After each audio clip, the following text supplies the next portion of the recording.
रावण माना 5 विकार पुरुष के और 5 विकार स्त्री के, इसीलिए उनके 10 शीर्ष दिखाए। और अगर देखें एक शीश काटते थे तो उसका फिर से वो सिर ग्रो हो जाता था, क्योंकि जो ये विकार हैं काम, क्रोध, लोभ, मोह, अहंकार, एक को काटेंगे कोई फर्क नहीं, वो फिर से आ जाएगा। आज मैंने प्रण किया कि मैं गुस्सा नहीं करूँगा, कुछ दिन बाद फिर से वो जागृत हो जाएगा। तो रावण का राज्य लंका पर दिखाया। ये लंका क्या है? ये पूरा विश्व ही तो जैसे लंका है, जिसके चारों तरफ समुंदर ही समुंदर, और विश्व की हर आत्मा में ये विकार हैं। माना ये विकार सर्वव्यापी है। भगवान सर्वव्यापी नहीं, ये विकार सर्वव्यापी हैं। इसीलिए रावण को ऊंच कुल का दिखाया, वो ब्राह्मण दिखाया। पर आज के समय भी ऊंच कुल के होने से कुछ नहीं, पर कर्म कितने भ्रष्ट हो चुके हैं। उसके बाद रावण के पास बहुत धन दिखाया, और आज के मनुष्य के पास भी देखो कितना धन है। उसके बाद रावण को बहुत शक्तिशाली दिखाया कि उसमें इतनी शक्ति है कि 10 मनुष्य जितनी पावर वो अपने अंदर लेकर घूम रहा है। और आज का मनुष्य भी तो कितना शक्तिशाली हो चुका है। फिर रावण के पास 10 आदमियों जितनी बुद्धि है, और आज के मनुष्य के पास भी देखो कितनी बुद्धि है, क्या क्या उसने बना लिया है। और फिर लास्ट में रावण को शिव भक्त दिखाया। तो आज दुनिया में भी देखो कितनी भक्ति हो रही है, कितने जागरण हो रहे हैं, पर हर जगह विकार ही विकार है, हर जगह नफरत भर चुकी है। तो ये पूरी दुनिया ही जैसे रावण राज्य है, और रावण ने 5 ही तत्वों और धर्म राज को अपनी कैद में रख लिया। और आज के मनुष्य ने भी तो ऐसा ही किया। टैप ऑन करो तो पानी आ रहा है, लाइटर ऑन करो तो अग्निदेव प्रकट हैं, बटन दबाओ तो पंखा चालू, माना वायुदेव प्रकट। और धरती पर भी देखो कैसा भी मरुस्थल हो तो मनुष्य ने वहाँ भी हरियाली पैदा कर दी।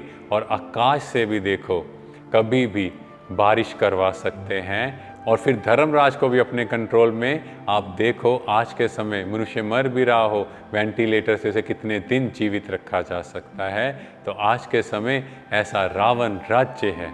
अब श्री राम और रावण का युद्ध होता है, तो विभीषण बताते हैं कि इस रावण को मारने के लिए आपको इसकी नाभि पर तीर लगाना है। और जैसे ही श्री राम ने उनकी नाभि पर तीर लगाया तो रावण ने शरीर छोड़ दिया। तो ये नाभि क्या है? कहते हैं पूरे शरीर का पोषण नाभि से होता है। माना अगर आपने स्वयं पर कंट्रोल करना है, इन विकारों पर जीत पानी है, तो इनकी सप्लाई को तोड़ो। और वो है कि मैं आत्मा हूँ। और इसीलिए गायन है, घर का भेदी लंका ढाए। क्योंकि विभीषण ने अगर वो सीक्रेट नहीं बताया होता तो श्री राम भी रावण को नहीं मार पाते। और यहाँ से हमें लेसन मिलता है कि फैमिली की यूनिटी कितनी इम्पोर्टेंट है। और इसके बाद श्री राम लक्ष्मण को कहते हैं कि आज रावण इस शरीर को छोड़ने वाला है, तुम जाओ उनसे कुछ इम्पोर्टेंट शिक्षाएं लेकर आओ। तो लक्ष्मण कहते हैं उनसे क्या शिक्षा मिलेगी? तो लक्ष्मण जब जाते हैं तो रावण के सिरहाने खड़े हो जाते हैं और उन्हें शिक्षा देने के लिए कहते हैं। तो रावण कुछ नहीं कहता, तो लक्ष्मण भी मुस्कुरा के आ जाते हैं कि इसको क्या आता है। तो श्री राम ने उन्हें समझाया कि तुम कहाँ खड़े थे? तो लक्ष्मण ने कहा उनके सिरहाने खड़ा था। तो श्री राम ने कहा जब किसी से ज्ञान लेना होता है तो उनके पैरों के पास खड़ा होना होता है। तो लक्ष्मण जी दोबारा जाते हैं, उनके पैरों के पास जाते हैं, उन्हें दंडवत प्रणाम करते हैं और कहते हैं कि आप अपने जीवन के लेसन से मुझे कुछ सिखाएं। तो लंकापति रावण उन्हें कहते हैं कि मैं तुम्हें 3 बातें सिखाऊंगा।